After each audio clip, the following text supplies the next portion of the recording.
This week I took the Blast show on the road to the Spanish Balearic island of Ibiza. I had an exclusive chat with the world's #1 DJ, a matter of hours before his set in the world famous Amnesia, Armin Van Buuren. Armin, welcome to Ibiza. I should say, you welcome to Ibiza. Thank you very much. Your residency at Amnesia is one of the most successful nights on the island. Does this make it even more special for you? Well, every year is different. We worked really hard on the years. To be honest, the first 3 years weren't very good, and we had to put a lot of extra money in the night to promote it. And having an own night in Ibiza is just very essential because a lot of Americans are here, a lot of Brazilians come here, a lot of people from the UK, from Ireland, Germany, France, everywhere, all around the world. So it is very essential to be here, and that's why we really worked on it. And I'm very proud of the fact that since 2004 I've been here every year with increasing success. Every year got a little better, got a little better, got a little better. Every year we broke records. And this year we had a night when we had 5,000 people in when I played solo, which was incredible, and I was like, yoo-hoo! Yeah, it was really, really great because now people know how to find the night. Tuesdays they know this Armada at Amnesia in Ibiza. You've literally just landed on the island and then you're going to Amnesia tonight. And I spoke to your manager and he said you're for Creamfields this weekend? Yeah, I'm playing Southwest 4 in London and then Creamfields, Liverpool, and I'm very, very glad to be back at Creamfields because it was one of the very first festivals I ever played in the UK. One of those essential stops that I'm really happy about. I must congratulate you. You are officially the world's #1 DJ. How does that feel for you? Is that the pinnacle of your career so far? Well, it feels like winning an Oscar, It's great to get recognition for your work. And, the reason why I'm so proud of it is because there's fans that go online to vote. I mean, that's the people that I do it for, the people that actually matter. It's not some industry people or something that decide. It's really the fans, the people that listen to my radio show, the people that download my podcast, the people that buy tracks from Armada, the people that come to my DJ sets, the people that listen to my own tracks. Those people vote. Of course it matters, It's a popularity poll. It doesn't say anything about how good I am, I guess. I mean, there's a lot of really, really, really, really good DJs in the DJ Mag poll. In fact, there are DJs in the DJ Mag that I would look up to if they would walk here in this interview. I feel very humble and I'm very, very thankful. And I can't stress enough that I'm so deeply, deeply thankful to all those people that have been supporting me throughout the years. It's incredible to know that what I do that's been appreciated by so many people around the world.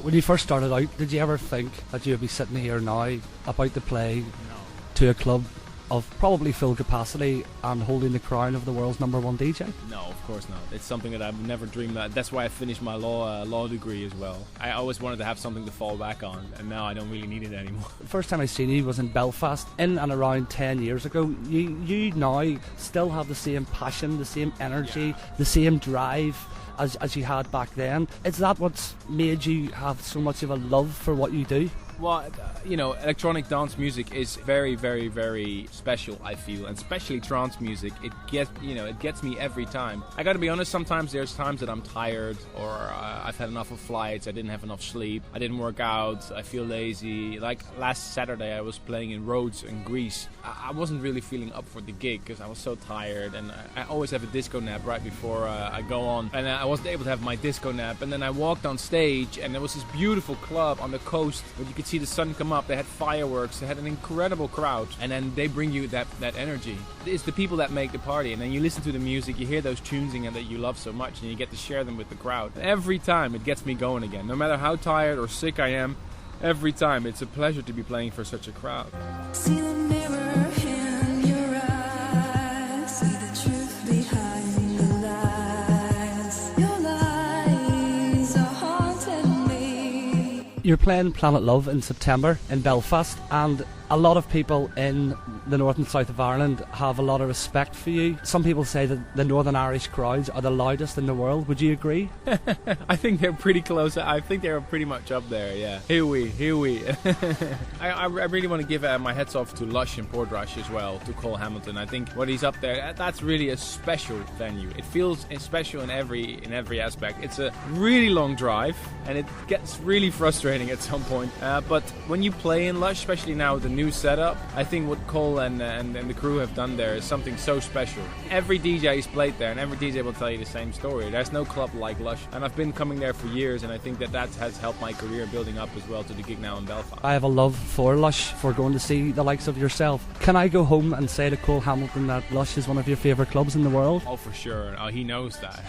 I've known Cole for such a long time. You know, it's very important for DJs like myself to understand that you have to keep playing clubs like Lush, even though if you look at it from a point of view, you could say, oh, it's only 1,500 people or 1,000 people in Lush. It's essential to play clubs like Lush, and I really want to make an effort to come back to Lush at least every year, if my diary permits it. And I keep telling Dave, my manager, I want to play Lush because it's an important crowd. It's such a strong club with such a loyal following for years and years, you know. They've played so many great DJs, and Cole really puts an effort in. Sometimes if you play big festivals, which is great playing great festivals, but sometimes you don't have that contact with the audience because it's just so massive. You walk on stage, you play your big tunes, and then you go. But in Lush, you really have that close connection.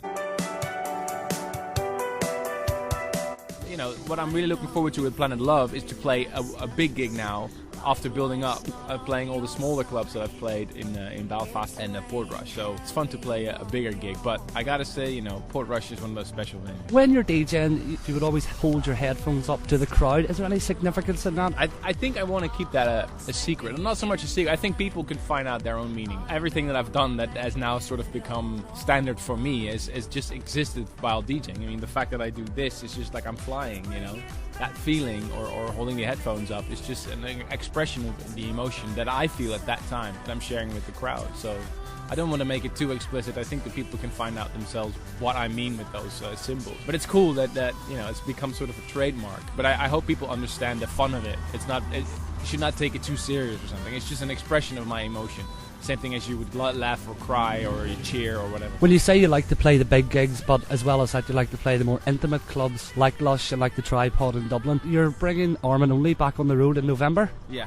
Well, Armin Only is such an expensive show, and I really want to stress I only make a little bit of money on Armin Only because it's such an expensive show. If I would tell you how much it costs to produce, you would really wow, it's so many people, and we've been working on it for months and months and months already. Already a year ago, the stage planning, the stage design was happening, and we threw away 4 stage design plans. We're working on the visuals already, we're working on the artists, we're working on the rehearsals, it's a massive show.